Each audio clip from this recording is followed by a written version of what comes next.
Essa é uma conversa com uma aluna da Mentoria Aplicação Descomplicada. Estou aqui hoje com a Raíssa para conversar sobre a trajetória dela até a aprovação para fazer parte da formação em pesquisa dela nos Estados Unidos. Se você não me conhece, está me vendo aqui pela primeira vez, eu sou a Vanessa. Eu sou especialista na preparação de aplicações para mestrado, doutorado e pós-doutorado no exterior. Raíssa, estou muito feliz que você está aqui. Seja muito bem-vinda. Queria que você começasse se apresentando, falando onde você está, para que você foi aprovada e em qual universidade. Oi, gente. Meu nome é Raíssa, como a Vanessa mesmo disse. Eu estou hoje na University of Georgia, no estado da Geórgia, nos Estados Unidos. Eu apliquei para o pós-doc, então eu estou aqui como pós-doutoranda. Qual é a sua área de formação? Eu sou formada em agronomia, eu tenho mestrado e doutorado em melhoramento de plantas. Então, mestrado e doutorado foram todos realizados no Brasil? Ou você chegou a fazer alguma parte, por exemplo, um doutorado de sanduíche, alguma coisa assim no exterior? Não, todo o meu curso ele foi realizado no Brasil. Infelizmente, eu não tive a oportunidade, como alguns alunos têm no Brasil mesmo, de fazer o doutorado ou sanduíche ou até mesmo parte do mestrado em algumas ocasiões, certo? Deixa eu te perguntar uma coisa, por você nunca ter tido essa experiência de fazer pesquisa no exterior, quando você pensou em fazer um pós-doc fora, você achou que essa falta, digamos assim, do sanduíche pudesse afetar alguma coisa o processo de aplicação, de aprovação? Para mim foi a primeira coisa que eu pensei. Eu pensei, putz, não tenho nenhuma experiência de mestrado e nem doutorado no exterior. Como que eu vou conseguir passar para um pós-doc? Eu achava que seria um requisito, mas hoje eu vejo que realmente não é. Não é uma barreira, não é impeditivo, não existe uma correlação. Você foi questionada em algum ponto, por exemplo, até adiantando um pouquinho aqui o nosso papo, Uhum.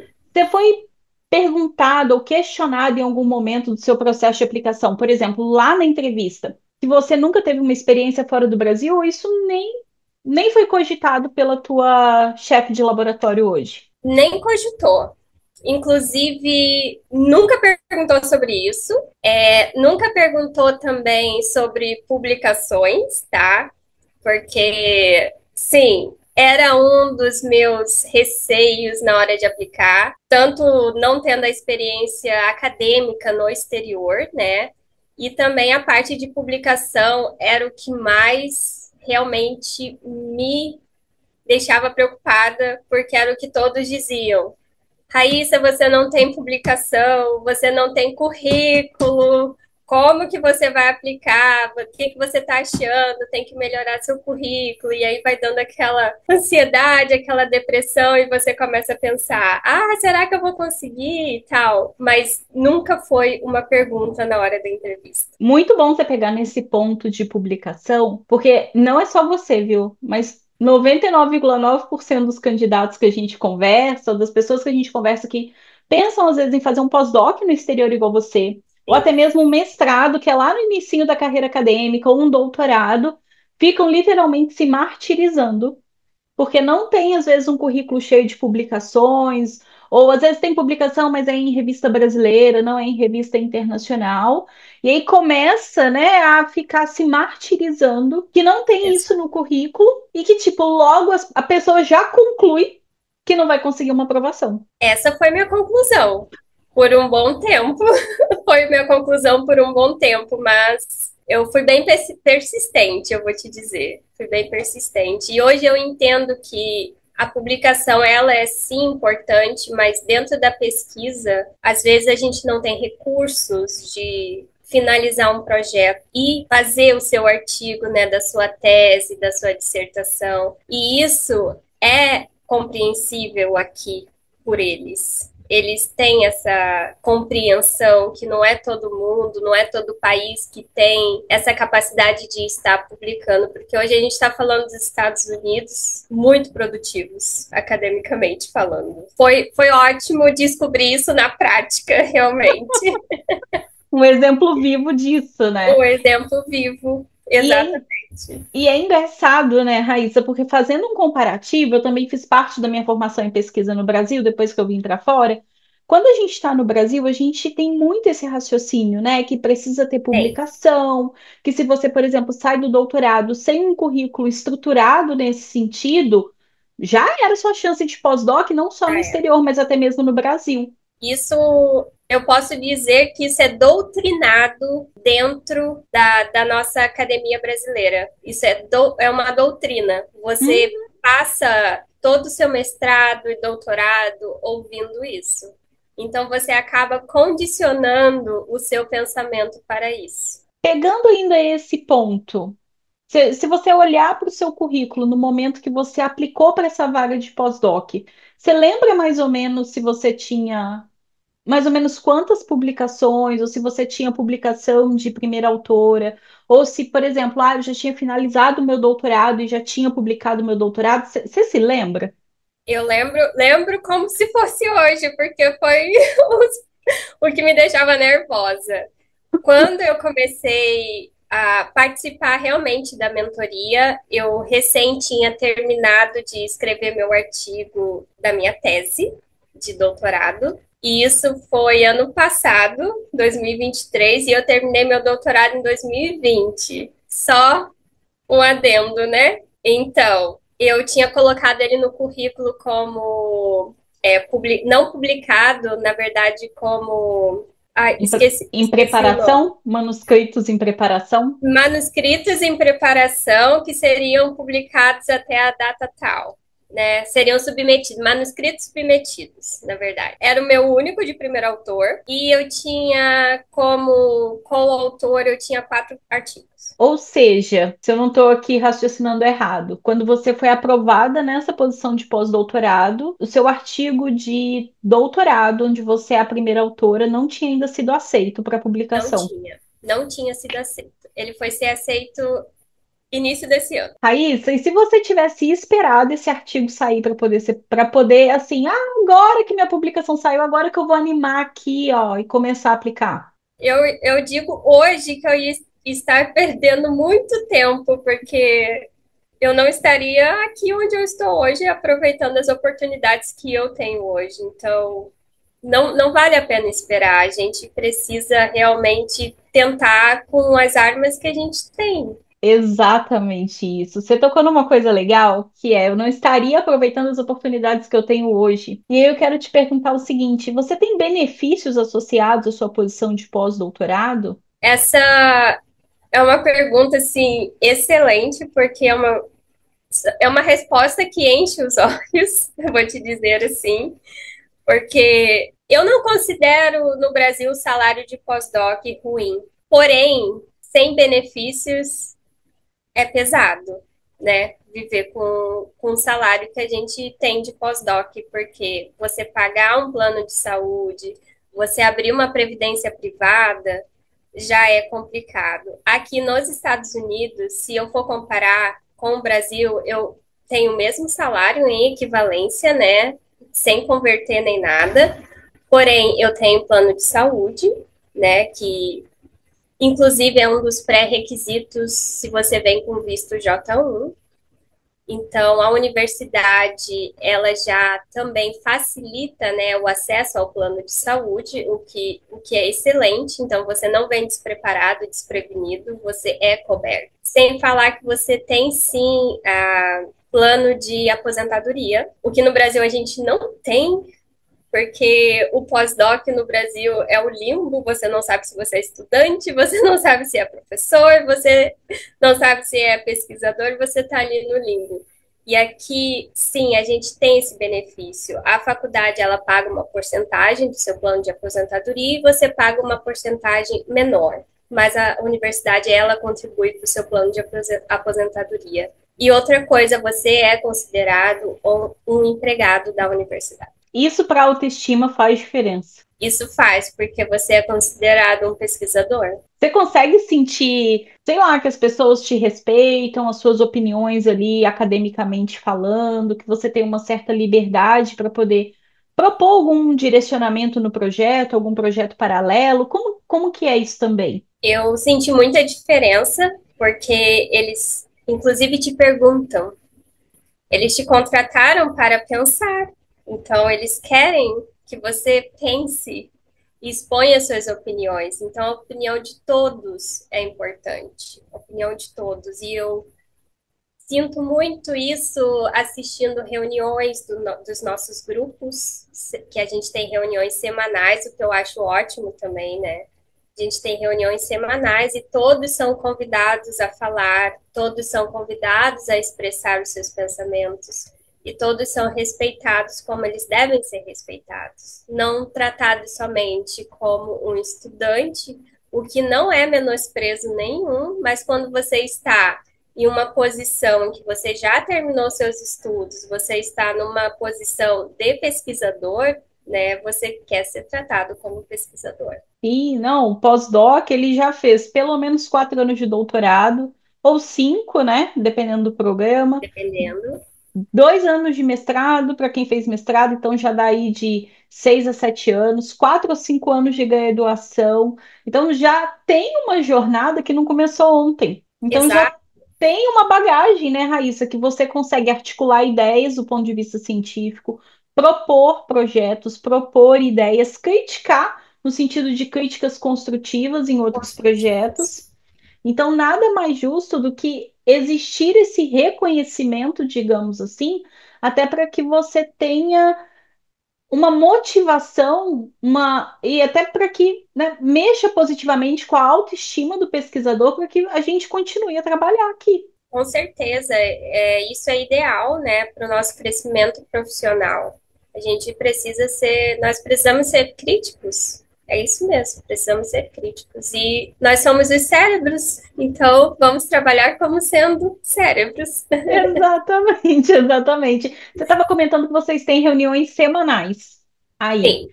Como que é, assim, você tem a sua reunião com a sua professora, né, com a sua supervisora, também tem reuniões com outros grupos onde vocês fazem colaboração?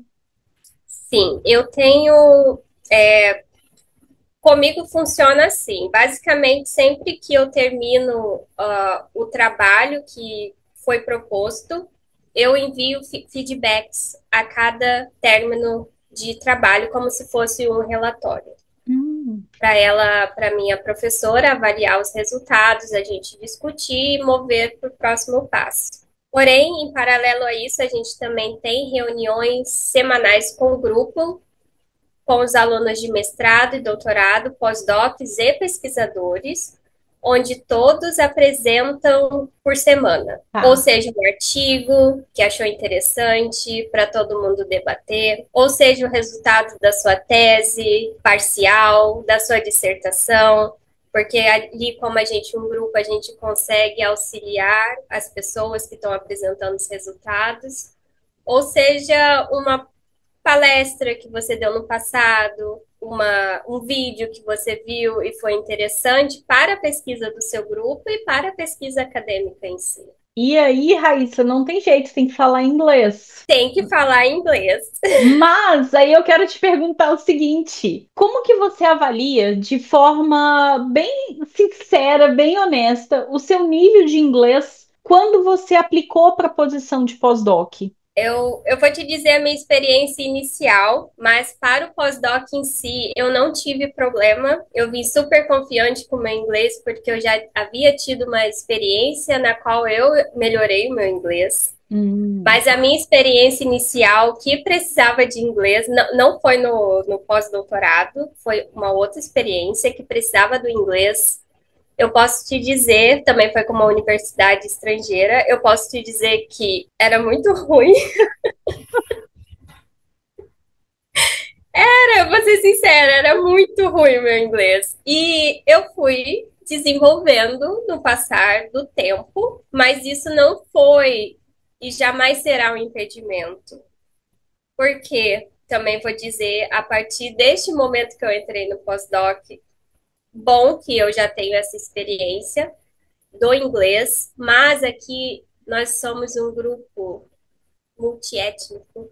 A gente tem pessoas de todos os lugares do mundo, não é somente americanos, a gente tem pessoas da Índia, pessoas da China, pessoas do Japão, pessoas de todo mundo, e cada um tem o seu nível de inglês, cada um tem o seu sotaque. Então, Nem que você fosse maravilhoso no inglês, não quer dizer assim que eu não passaria aperto, porque com certeza, eu acho que com certeza, porque até você se acostumar.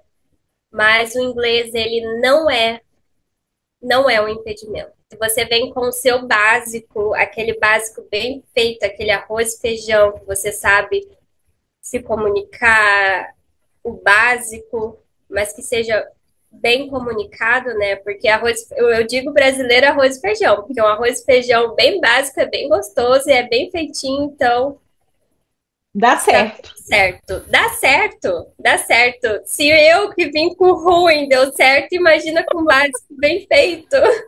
Achei muito legal você tocar nesse ponto, que tem pessoas de diversos países, né, de diversos lugares aí no seu grupo. E isso é uma realidade aqui nos Estados Unidos, até ampliando um pouquinho. Quando a gente pega Estados Unidos, Canadá, os países do Reino Unido, até mesmo a Alemanha, que são ali grandes potências em pesquisa, quando a gente olha os grupos de pesquisa, eles são formados por pessoas de tudo e quanto é canto do mundo, né? Sim, E aí, às vezes, a gente pensa que todo mundo que está chegando tá voando no inglês. Tá falando inglês super bem, na velocidade que fala a língua nativa, né? E aí, o que que eu percebo, Raíssa? Que às vezes a pessoa fala assim, ah, mas eu vou treinar mais um pouquinho do inglês, sabe? Porque eu tô com medo da entrevista. não precisa. Não precisa, porque, como a gente disse aqui, eles são extremamente compreensíveis na questão da língua também. Uhum, sim. Eles E são eu, extremamente compreensíveis. Se eles têm dúvidas, se não entenderam, eles vão perguntar de novo. Não precisa achar que eu preciso ter 80% do inglês maravilhoso, que não precisa. senão não vai sair nunca para fazer pesquisa Não fora. vai sair, a gente tem que meter a cara mesmo e é na cara e na coragem. Exatamente isso. Uma outra coisa também, que eu não sei se você teve essa percepção, hein, mas uma percepção que eu tive, pegando um ponto que você até acabou de falar, que é a questão de, ah, se você tiver que explicar de novo, se você tiver que repetir. Às vezes, quando eu cheguei aqui, meu inglês também não era aquela, tipo, ai, essa, nossa, Vanessa tá uma nativa falando. Claro que não. Falava um monte de coisa errada, esquecia que eu tinha que falar muitas vezes e tal, ficava roxo de vergonha, né? Aquela coisa toda. E com o tempo, igual você falou, a gente vai melhorando. Quando o meu chefe não entendia o que eu estava querendo explicar, ele pedia muito educadamente para que eu repetisse. Ou ele falava assim comigo: ah, então você quis dizer tal coisa. Aí eu falo: é, tal coisa. Então eu percebo que eles realmente têm uma paciência e não existe aquela coisa que às vezes tem no português de uma pessoa falou alguma coisa errada, conjugou um verbo errado, fez uma concordância nominal, não sei o que, errada, aí a pessoa já vai falar, ai não, mas você tem que falar de tal forma, meio que para expor a outra pessoa, sabe? Eu, pelo menos aqui, eu nunca passei por esse tipo de situação. Como que você vê isso aí no núcleo, nos núcleos que você convive? Nada. A questão é, eu passo a mensagem foi captada, então, sucesso. É isso. Eles não vão te julgar, não vão mesmo. Eles não vão ficar tirando sarro da sua cara, porque é um ambiente profissional, né? No Brasil, como você disse, a gente sente muito isso, mas é questão porque é a nossa língua com a nossa língua mesmo. E outra coisa que eu penso, nós somos profissionais bilíngues, sabe? Isso Uhum, já é uma skill a mais e que sim. jamais será julgada porque a pessoa provavelmente, vamos dizer americana, não estou dizendo todas, mas a pessoa americana ela só fala o inglês. Uhum, Ela sim. jamais vai apontar, porque eles são muito educados, jamais vai apontar o dedo na sua cara e rir de um erro de concordância, porque eles não sabem falar português. Então, eles não Exato. têm autoridade de fazer isso. E não é autoridade em nenhum lugar, né? Nem brasileiro com brasileiro. Mas eles são muito educados e pacientes também, principalmente dentro do meio acadêmico. Sabia dessa informação, que você trouxe essa informação aqui nova no início da nossa conversa, que você já tinha terminado o doutorado, tinha um tempinho. Eu estava aqui pensando que você tinha terminado o doutorado e já aplicado para o pós-doc. Não. E aí, eu estou aqui pensando, por que que você decidiu, depois de 3 anos, digamos assim, 2 anos e pouco, fazer um pós-doc fora, ao invés de vou tentar um pós-doc no Brasil, ou vou seguir a minha carreira aqui no Brasil mesmo, agora não é o momento, ou talvez já até passou, digamos assim, que muita gente pensa assim, né? Ah, já passou a minha oportunidade de fazer um pós-doc fora. Antes mesmo de terminar o doutorado, eu sempre quis muito ter uma experiência no exterior. Então eu pensei, vou aplicar para o pós-doc no exterior. Isso lá em 2020, quando eu terminei. Pensei, preciso de currículo, toda aquela lista que a gente vai se auto-sabotando, né? Aham.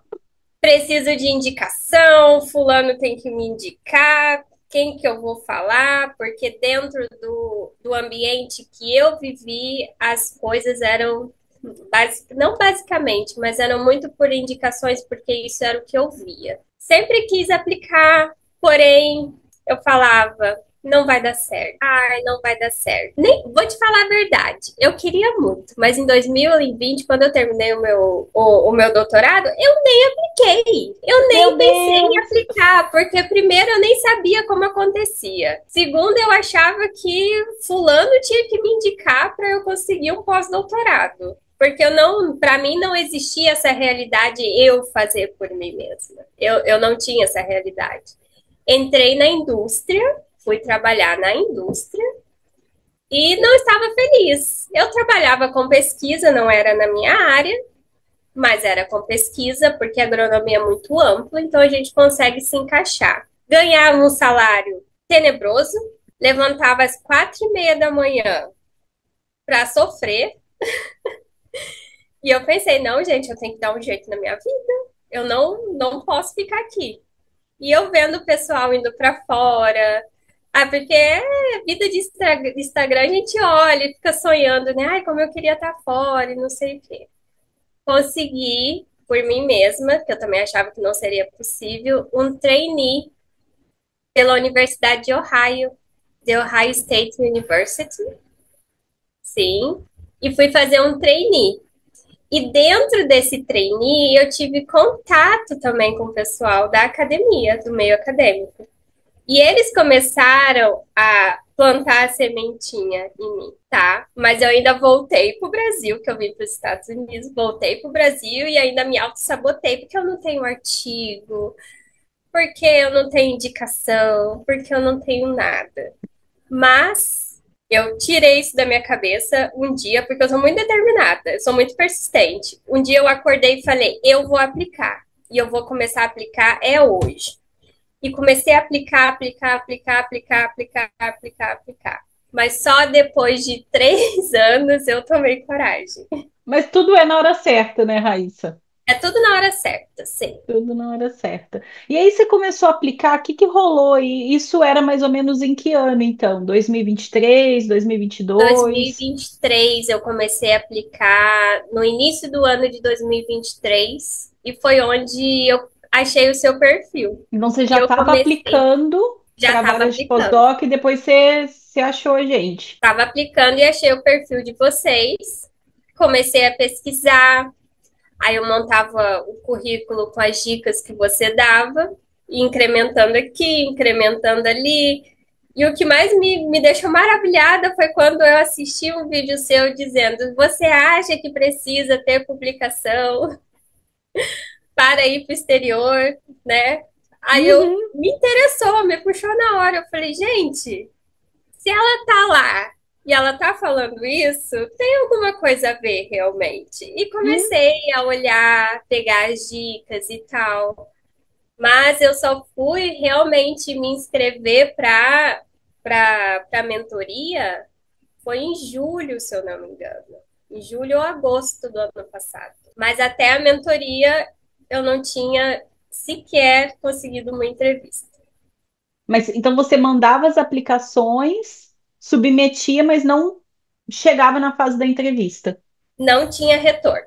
Não Hum, tinha. Mandava muitos e-mails, não sabia estruturar os meus e-mails, porque a gente fica meio perdido, né? Ainda mais eu que saí do meio acadêmico, fiquei um tempo fora, né? A gente perde o contato, assim, até com a linguagem mesmo, né? Sim, Porque eu estava mais acostumado com a indústria. Eu fiz o meu trainee numa indústria também, não foi na parte acadêmica. Então, não que eu esqueci os meus 10 anos, né? Mas a gente perde, cai em desuso, realmente.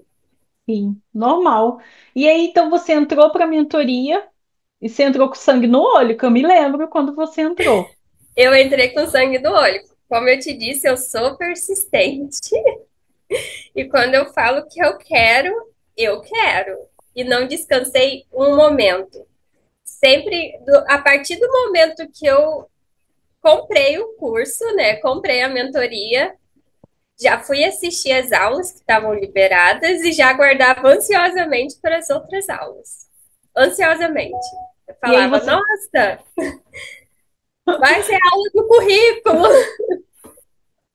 E aí você Desesperada. assistia, já ia preparando as coisas, como que era a tua logística assim para se organizar e colocar a mão na massa? Eu assistia e já colocava em prática. O que me ajudou muito foi aprender a pesquisar as vagas, como procurar as universidades, porque eu estava perdida, eu estava perdida realmente. Né? Eu achava uma vaga aqui, achava, via o que um falava, via o que o outro falava. Então, me organizar foi muito importante. Você disponibilizou essa organização para gente, né? Então, a partir das vagas que eu consultava, eu já preenchia o currículo também, de acordo. Não o currículo, os outros materiais, né? Então, eu tinha minha planilha de universidades, dava cheque onde eu aplicava, né? E o currículo, quando eu assistia, eu já colocava em prática. E do momento que você entrou para a mentoria até você sair a sua aprovação nessa vaga, demorou? Eu apliquei em agosto e eu fui aprovada em novembro. Você achou que foi rápido ou você achou que demorou? Eu pensei, por que que eu não me inscrevi antes? Foi muito rápido, muito rápido. Como que foram, além do currículo, que provavelmente foi um dos documentos que você enviou, você se lembra quais outros documentos essa vaga te pediu, até para o pessoal saber mais ou menos quais documentos as vagas de pós-doc costumam pedir? Para essa vaga em específico, eles pediam o currículo, eles pediam a cover letter, eles Uhum. pediam também os transcripts. Eram só esses, eram os certificados não oficiais, então não precisava toda aquela burocracia de tradução mais detalhada, né? Eles foram traduzidos e eu mandei esse pack de aplicação. E foi só isso que eles me pediram. Os transcripts, né, para quem não sabe, é a tradução de histórico escolar. Isso, a tradução. E carta de recomendação, pediram para você? A carta de recomendação, eles pediram, na hora da aplicação, eles pediram 3 referências. Uhum. Mas não sou eu que mando a carta de recomendação. Ela é pedida diretamente para a pessoa que você falou que ia te recomendar. E aí é até legal a gente comentar, né, Raíssa, que, por exemplo, às vezes a pessoa está terminando o doutorado no Brasil, está terminando o mestrado e quer aplicar para um pós-doc ou para um doutorado aqui fora. Não adianta ela pedir uma carta de recomendação antes para o professor. Porque essa carta, primeiro, ela tem que ser direcionada para a vaga, tem que ser direcionada para o programa. Então, dependendo do programa, dependendo da vaga, o professor vai ter que mudar um pouco o texto. Tem essa questão do envio, tem a questão da data. Então, claro, a carta de recomendação é um documento exigido nas vagas de mestrado, de doutorado, nas vagas de pós-doc, mas tem um momento certo de pedir, que vai ser só lá na frente, na hora de submeter a aplicação, ou dependendo do processo da vaga de pós-doc, pode ser que seja pedido só depois da entrevista. Como que foi a sua? Foi antes ou foi depois da entrevista?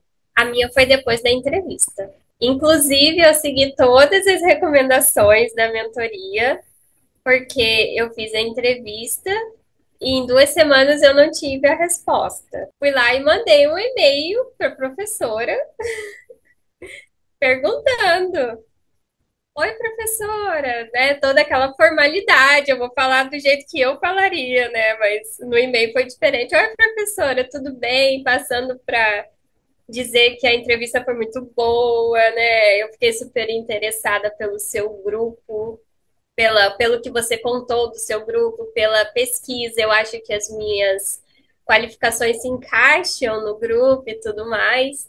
E ela respondeu super feliz também, ela estava super interessada. Ah, desculpa a demora, eu estava numa conferência, vou pedir suas cartas de recomendação agora.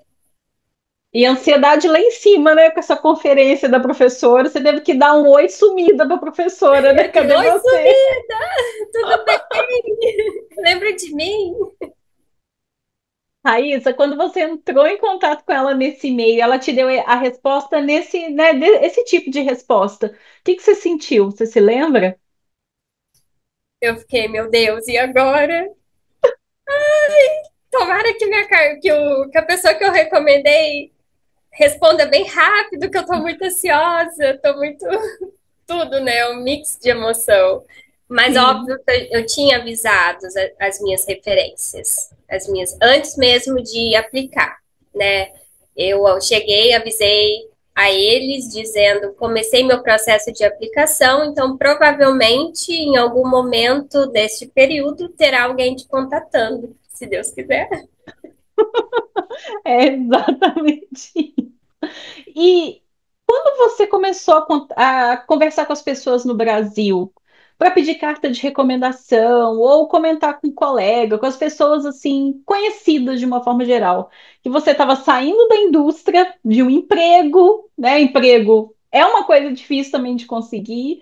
Você estava meio que trocando certo ali por um pós-doutorado no exterior. Ninguém falou assim, a Raiz também é maluquinha.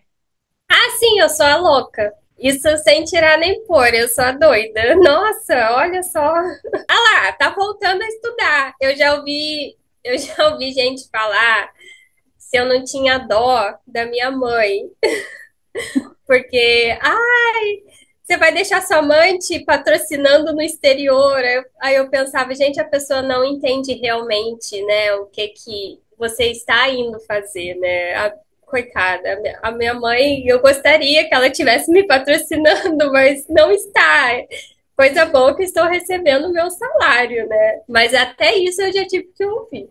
Então, assim, só deixa pro lado e vai seguir sua vida. É isso, foca no seu ali, não dá muito ouvido, ainda mais para as Não dá. pessoas que não são da área, ou às vezes são da área, não entendem o processo, ou não têm o interesse de fazer uma formação em pesquisa fora, e aí elas meio que querem minar a sua vontade de ter essa experiência. Porque eles não entendem, né? A gente sempre vê as pessoas assim, vindo fazer intercâmbio, mas lá quando eram adolescentes, então, os pais que pagavam, né, o intercâmbio. Então, eles ainda veem, algumas pessoas, né, ainda entendem que seja assim ainda, mas é outra coisa, você veio trabalhar. Vem receber em dólar. Você veio receber em dólar, então deixa o pessoal falar enquanto você recebe seu dólar. Quando chegou o e-mail para você que era o aceite, Raíssa, como é que foi? O que que você sentiu? Gente, eu sou neurótica. Eu ficava dando F5 no meu e-mail por 2 semanas.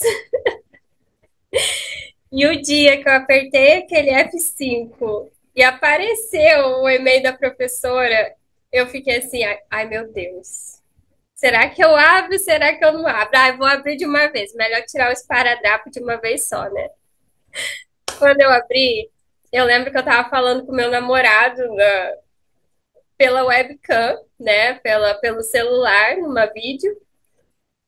E eu paralisei, e ele falou, o que foi? O que foi? E aí eu comecei a chorar. Ele, meu Deus, aconteceu alguma coisa? O que que aconteceu? Eu falei, eu passei. Eu tava numa felicidade que eu nem me aguentava. Foi uma sensação assim, e agora? O que que eu faço? De todo o histórico que eu cultivava dentro de mim, da minha autossabotagem, né? Porque eu sou muito boa nisso também, de vez em quando. eu achava que não era possível. Mas assim, quando você foca, né, deixa de acreditar nas variáveis externas e acredita na sua verdade, não tem como dar errado. Não, não Ó, existe isso. pode até demorar um pouquinho mais de tempo do que demorou para você, Pode, mas pode sim, mas Vanessa, se a gente for ver, faz tempo que eu estava aplicando, né? faz. Então, realmente, assim, quando eu ajustei as coisas que começou a andar, né? Sim. E daí você recebeu a carta de aceite, já começou a se organizar para a mudança. E quando você chegou aqui, nos Estados Unidos?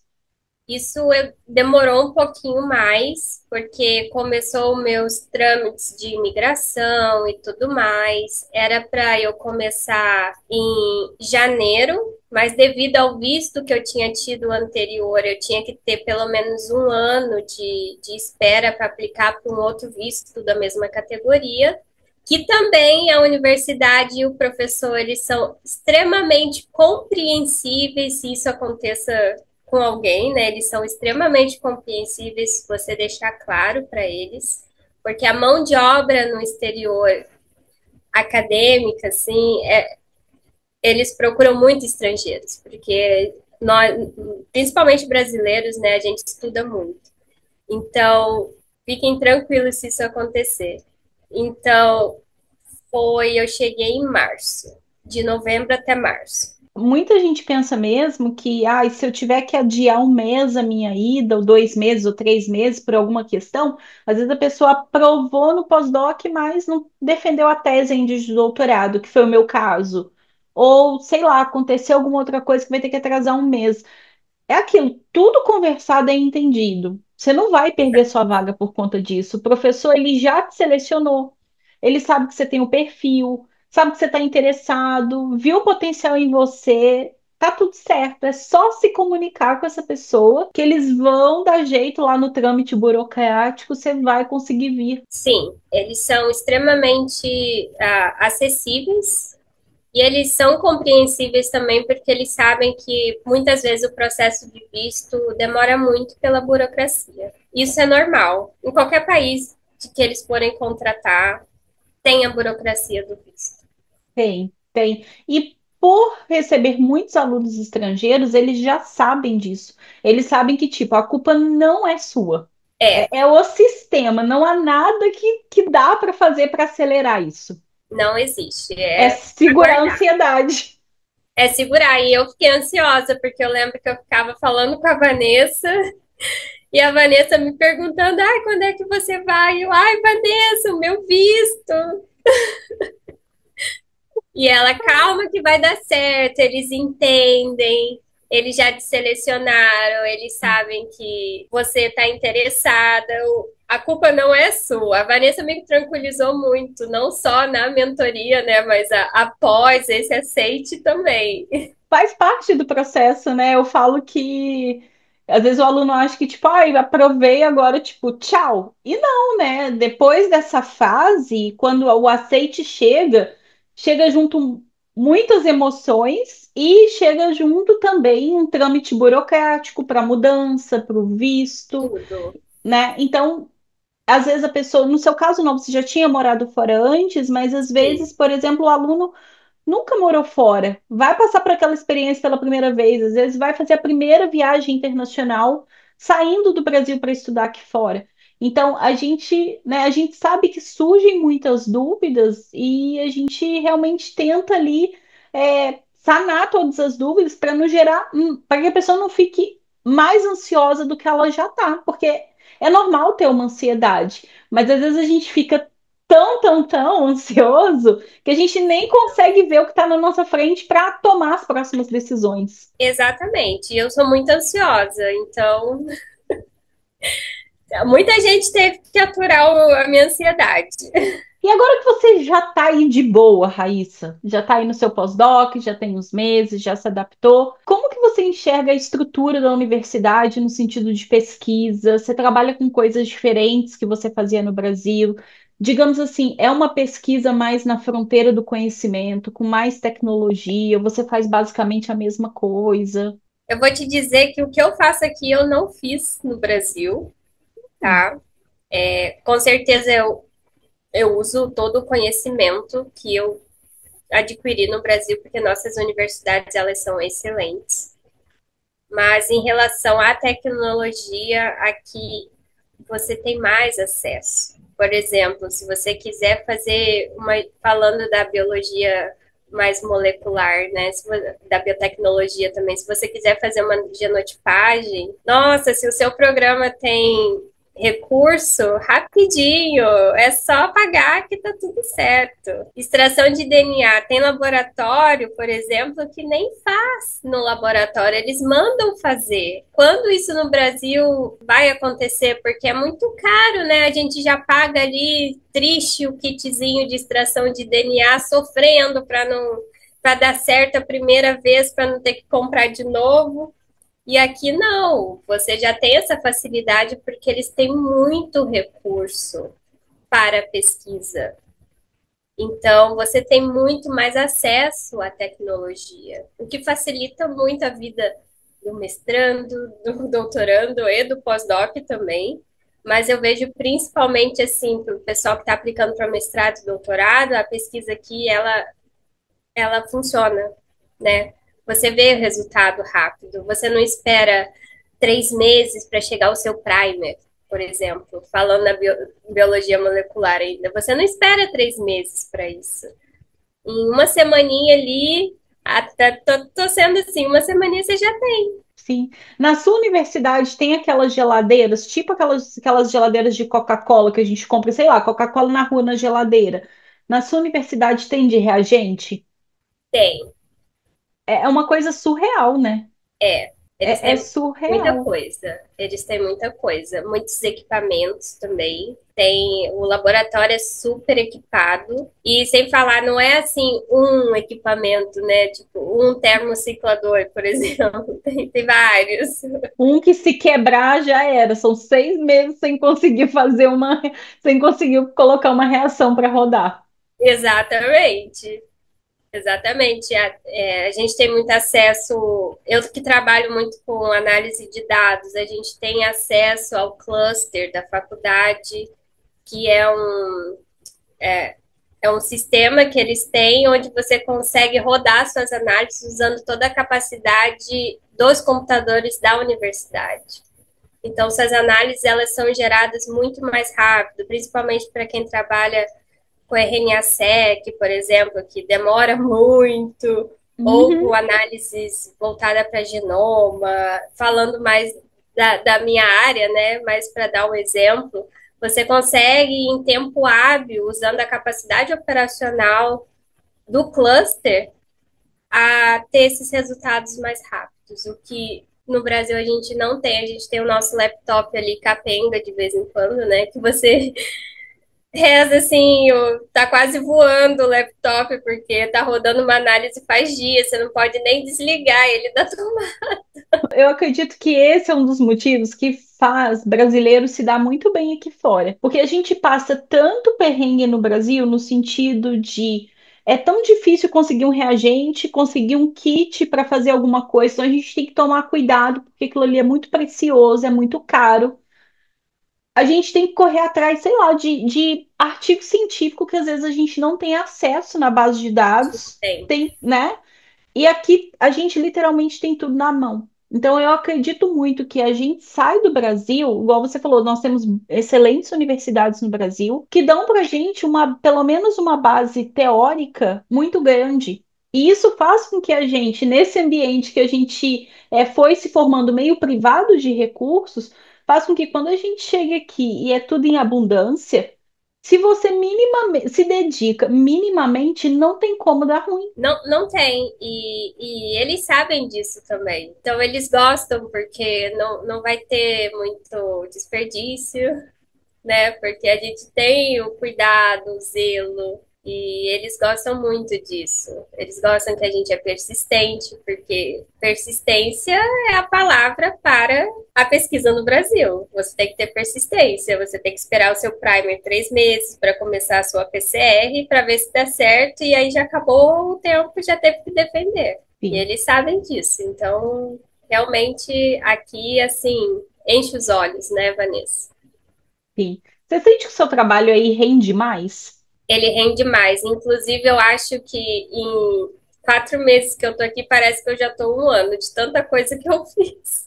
E você consegue, assim, igual, né, você falou, parece que você trabalha bastante, né? As coisas rendem, mas você consegue, assim, digamos, viver fora do laboratório também? Com Fazer as suas certeza. coisas. O meu horário com a minha professora é muito flexível, como eu disse, eu faço muita análise de dados, então eu tenho uma flexibilidade maior se eu quiser entrar mais cedo, quando eu não tenho uma reunião, sair mais cedo, se eu quiser entrar mais tarde também, eu consigo sair mais tarde, desde que eu compense as horas, né? Outra coisa aqui também a gente tem a vantagem de ter férias de uma semana, né? Ou você vai acumulando os dias, você pode ter até 20 dias, mas é conversando. Você tem o sick leave, que é quando você fica doente, você pode faltar ao trabalho sem dar desculpas, é uma das vantagens também do pós-doc, né? Mas eu tenho a minha vida fora do laboratório. Vamos dizer, eu entro às 8, saio às 5, e depois das 5 eu tenho a minha vida. Eu consigo ter o meu lazer, fazer o que eu quiser fazer. Que é o saudável, né? Não dá para a gente ficar enfurnado ali no laboratório, no grupo, 24 horas por dia só fazendo pesquisa. Não, não tem como. Você tem que descansar. Eu, pelo menos, eu tenho que descansar minha cabeça para poder pensar. Ah, eu também. Eu também sempre fui assim. Final de semana, para mim, é só se eu tivesse alguma coisa assim. Sei lá, tem que responder um revisor de um artigo científico, e o prazo está chegando. Beleza, é uma coisa pontual.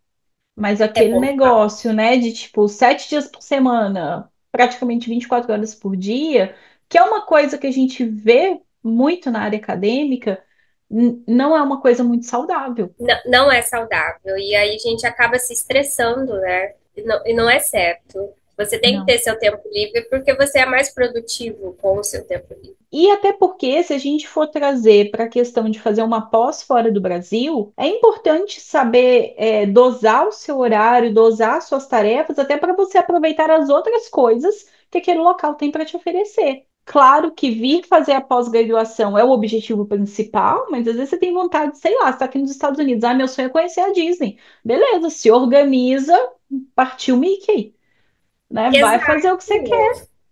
Ver as cidades que tem na proximidade, que te interessam, que dá para ir no final de semana, que é rapidinho. Pega o que for de meio de transporte que você tiver mais facilidade e vai, né? E é assim que tem que aproveitar. São oportunidades únicas, a gente não pode deixar o tempo passar. Como que você acredita, Raíssa, que esse pós-doc aí pode impactar a sua carreira? Você acha Pensando que nos meus ajuda? próximos passos, vou dizer internacionalmente falando, porque no Brasil eu sou considerada super qualificada, né?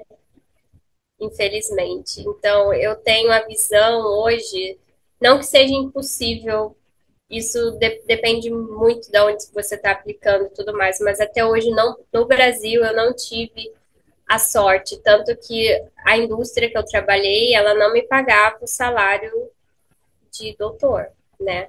Então, aí depende muito das suas especificações. Eu quero receber aquilo que eu paguei, né? Com o meu tempo, com o meu esforço. Então, pensando internacionalmente, o pós-doc ele vai contribuir muito, porque eu vou ter um reconhecimento internacional com um chefe internacional que pode falar ali de frente para frente, dando uma recomendação boa do meu trabalho. E isso acredito que vai impactar muito na hora de fazer uma entrevista, porque eles sabem, nossa, ela fez na Universidade da Geórgia, nossa, olha só, com a professora Peg, a master do amendoim, por exemplo, né, que eu trabalho com amendoim hoje, é um reconhecimento muito grande. Que bacana. Sim, não tenho dúvidas. E também eu acredito que tem um outro ponto até que complementa isso. É você tá sendo treinada já com um raciocínio, digamos assim, americano para desenvolver pesquisa, que Também. é um pensamento diferente do que a gente é treinado no Brasil por uma questão cultural, até mesmo de mercado. Exatamente, é bem diferente aqui. Eu percebo, consigo perceber isso, assim, é claro, né? Eles querem produto, então vamos gerar conhecimento. Conhecimento é um produto e eles querem que você trabalhe e haja dessa forma, né? Então você é condicionado, como a gente era condicionado no Brasil a certas coisas que a gente tem que deixar de lado, algumas coisas ruins, aqui a gente também pode ser condicionado a coisas ruins, óbvio, né, em qualquer lugar, mas a gente aqui é condicionado ao padrão americano, né, ao padrão internacional, porque acredito também, Vanessa, que na Europa não seja tão diferente, né? Não é. A minha rápida passagem por lá durante o doutorado, né? Eu fiz parte do doutorado na Espanha. Muitos pesquisadores da Europa treinaram, fizeram parte do treinamento aqui nos Estados Unidos, depois foram para lá. E também todo o sistema de condução da pesquisa, essa questão de agilidade, de rapidez, de entrega de suprimentos que a gente precisa numa certa velocidade para a pesquisa andar, é muito parecido com os Estados Unidos. E até mesmo a forma do professor enxergar o grupo de pesquisa, enxergar o laboratório, as demandas, as obrigações, os direitos, digamos assim, dos pós-docs, dos alunos de doutorado, é muito parecido com os Estados Unidos. Então, tem até, eu estava até conversando com uma outra pessoa um dia desse, e ela falou: a forma como a pesquisa se movimenta na América do Norte, Estados Unidos, Canadá e na Europa é muito parecida. E, de fato, quando a gente olha o dia a dia, é. E aí, se a gente for pensar nisso, nesse contexto, as portas se abrem para você não apenas nos Estados Unidos, mas né, o Exato. seu treinamento aí, ele é válido se você tiver uma oportunidade de voltar para o Brasil, caso aconteça, no Canadá, em algum país da Europa. A gente não sabe onde vai surgir essa oportunidade. A gente só sabe que a oportunidade ela vai surgir. Ela vai surgir porque você está se especializando, né, se qualificando muito mais e quem é que não gosta de um profissional super qualificado, né? Só Exato, a ainda empresa que tem medo o mente chefe tem pequena. medo de perder a posição para ti, né? Os países ricos, eles já entenderam que eles precisam dessa mão de obra extremamente qualificada e que para Sim, segurar essa mão de obra, eles precisam remunerar muito bem o funcionário. eu não vou ficar me sacrificando, não, eu quero receber o equivalente àquilo que eu gastei de todo o meu tempo, meu esforço, o dinheiro dos meus pais, né? Porque isso conta muito, a gente tem que dar valor. E eu Tem. consigo dar valor mostrando onde eu posso chegar. Ainda mais que o conhecimento é algo que ninguém vai tirar de mim. Não, não tira. E isso é muito legal você falar, Raíssa, porque a gente às vezes é criado com uma mentalidade de que eu estou fazendo mestrado, doutorado, fazendo pós-doc, tá tudo bem eu trabalhar de graça, tá tudo bem eu não receber uma bolsa que eu consiga me manter. Mas não tá, Não tá. Para mim não serve. Porque a gente tem que sobreviver de alguma forma, né? A sim. gente tenta acreditar, a gente é condicionado também a falar que pensar em dinheiro é pecado, mas não é. Isso é um reconhecimento. É uma troca. Você está investindo o seu trabalho, o seu conhecimento, o seu esforço, então você quer algo em troca que seja o dinheiro no qual você vai se alimentar, vai alimentar sua família. Então a gente também tem que parar de ter esse pensamento, ai, também só fico pensando em dinheiro, vou fazer pesquisa por amor. Não existe pesquisa por amor. Não Não existe, é um existe. trabalho como qualquer outro. Em quais pontos você acha que a mentoria foi fundamental para você? Onde você acredita que mais te ajudou? Eu acredito que ela me ajudou muito na parte da entrevista. Ah, Assim, construção do currículo, cover letter, com certeza, mas para mim foi fundamentalmente na entrevista, porque eu sou muito ansiosa e eu fico pensando, ai, o que que será que vai me perguntar, tá? E aí, gente, aquele roteiro que a Vanessa tem ali das possíveis perguntas acontece. Foram as perguntas que estavam ali que ela fez. Parecia eu treinando questionário quando era criança. Eu respondi esse. Que cor que tá a caneta que eu escrevi? Bem certinho, tal qual. Eu estudei as perguntas e foi um sucesso, né? Foi ali a entrevista que é o checkmate mesmo. E para uma pessoa que tem vontade de fazer pesquisa fora, que agora está aqui assistindo isso, que está aí pensando, eu quero muito, mas eu não sei o que fazer, eu não sei por onde começar, ou eu não me sinto bom o suficiente. O que que você poderia deixar de conselho para essa pessoa? Primeiro conselho, tirar a autossabotagem. Eu digo na prática, eu demorei 3 anos, parei de me autossabotar, automartirizar, achando que eu não era capaz. E dentro da academia, dentro do sistema acadêmico, a gente também, às vezes, é muito desacreditado no Brasil, né? Infelizmente, a gente é desacreditado. E na minha área, ainda mais, porque eu sou uma mulher dentro da agronomia. Então, já foi um pouco acima, assim, eu digo, a questão de autossabotamento, né? Então, deixar essa parte de lado, acreditar em você. O que eu penso muito, eu fui capaz de escrever uma dissertação, fui capaz de escrever uma tese, que é um trabalho enorme, é um livro, né? Então, eu sou capaz de aplicar, eu sou capaz de passar também em uma entrevista, sou capaz de chegar onde eu quero, porque você tem todas as ferramentas. Não deixa o inglês te impedir, porque aqui ninguém é perfeito. Às vezes a gente se comunica com mímica mesmo, escreve no papel, você entende uma coisa errada, começa a dar risada, porque é engraçado, né? São situações esquisitas, mas que são ótimas. Então, deixa essa parte. Questão de artigos também não cai nessa. Questão de indicação não cai. Você tem as suas referências ali que participaram ativamente da sua vida acadêmica e acredite nelas, né? Você não tem que ser indicado. Então não se auto-sabote. Só vai. Acredita em você, vai fazendo o seu currículo, vai seguindo os conselhos, né? Vai seguindo as aulas, as mentorias, as reuniões, né, com a Vanessa e com o grupo dela, que uma hora vai dar certo. A gente tem que ter paciência. E olha que eu sou ansiosa. A ansiedade, eu até percebi assim em alguns momentos, mas muito mais porque você falava. Se ali, ó, se denunciava na ansiedade, mas eu vi que você entrou com muito sangue no olho quando você entrou na mentoria. Você já Eu entrou para entrei. fazer e acontecer, sabe? A aula sair, igual você falou, eu já ia assistir, já fazia a tarefa. Você não ficou esperando, por exemplo, o melhor momento para aplicar. Não, Você já começou, falou, é agora e eu vou fazer isso aqui dar certo.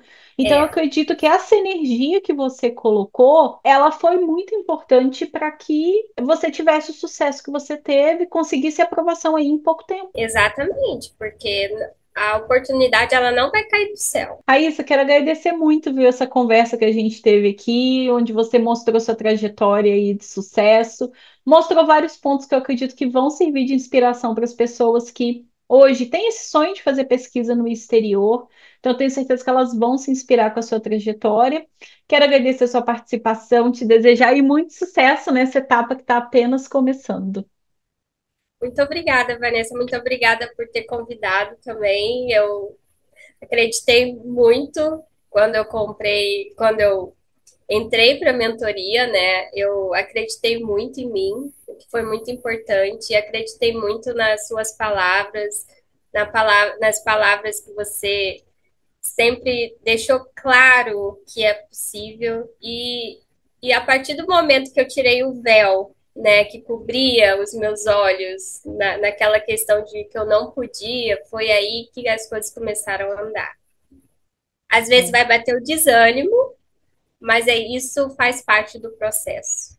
Um dia você tá super feliz, outro dia tá desanimado, mas assim, quando chega a resposta, você vai ver que valeu a pena. Então, muito obrigada, Vanessa. Eu espero ter contribuído muito para as próximas pessoas que estão aí interessadas em fazer parte desse mundo no exterior, né? Dessa pesquisa no exterior. Tenho certeza, Raíssa, que você contribuiu demais, assim, principalmente nessa sua visão de não se auto-sabotar, É o sabe? Que é principal. é o principal. Eu acredito muito que começa daí. Porque se você já começa a desconstruir esse pensamento de tipo, eu não mereço, sabe, não é para mim, isso já é 50% do caminho. O resto é só você sentar e começar a aplicar. Porque, Com igual a gente certeza. falou anteriormente, as vagas elas têm, os professores têm dinheiro para pagar bolsa, eles precisam de alunos aqui que eles vão ensinar a fazer a pesquisa deles para o aluno conseguir desenvolver. Então, a gente está num momento muito favorável para que as pessoas sigam em frente e comecem realmente a aplicar para essas vagas, porque eles realmente têm essa demanda. Eles têm, com certeza eles têm. Raíssa, então tudo de bom para você. Até Então mais. tá, Vanessa. Até mais. Muito obrigada. Imagina. Tchau, tchau. Tchau.